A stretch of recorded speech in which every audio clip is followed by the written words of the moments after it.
For Pacifica Radio, I'm Christina Onnested. The Republican-controlled Senate passed some $9 billion in federal spending cuts to public media and foreign aid early this morning, requested by President Donald Trump. The vote was mostly along party lines, 51 yeas to 48 nays. 2 Republicans joined Democrats in voting no, Lisa Murkowski of Alaska and Susan Collins of Maine. H.R. 4 slashes more than $1 billion from the Corporation for Public Broadcasting over the next 2 years. The CPB funds NPR, PBS, and 1,500 public and community radio stations across the country. Republicans rejected Democratic amendments to protect public safety alerts and international disaster relief programs. Here's Democrat Maria Cantwell of Washington. We're not just putting PBS at risk here. We're putting millions of Americans who depend on local media for life-saving information.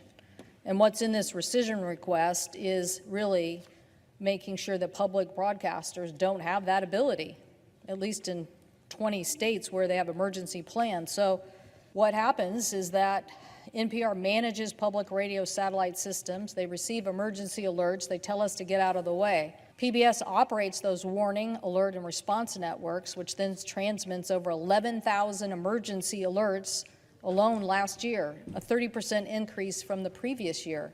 So why are we talking about cutting off emergency alerts? H.R. 4 also slashes $8 billion in foreign aid funding. Republican Senator Eric Schmidt of Missouri ticked off a list of foreign aid spending. He said the cuts would end. $18 million, $3 million for Iraqi Sesame Street, and $33 million for UN programs like funding for transgender tampons in Bangladesh, LGBTQ campaigns in Rio, and third gender community centers in Southeast Asia. If you're listening to this, if you're watching this, that is offensive. Democrats called it an illegal effort to control Congress's power of the purse. Today is Good Trouble Day. More than 1,000 actions are planned across the country in honor of the late civil rights activist and Congressman John Lewis, who died this day 5 years ago. Teresa Wierzbianska has more. My philosophy is very simple. When you see something that is not right, not fair, not just, say something, do something, get in trouble, good trouble, necessary trouble. That phrase, good trouble, necessary trouble, became one of John Lewis's most powerful legacies. He first used it to describe his lifelong commitment to nonviolent protest, starting as a freedom writer in the 1960s. Now, in that same spirit, people nationwide are organizing Good Trouble Lives On protests. The actions follow last month's No Kings demonstrations, which drew millions across the country. Organizers say this latest wave aims to push back against what they call the most sweeping rollbacks of civil rights in a generation. The movement is a response to a growing list of issues: militarized immigration raids, deep cuts to health and education, and the gutting of environmental protections.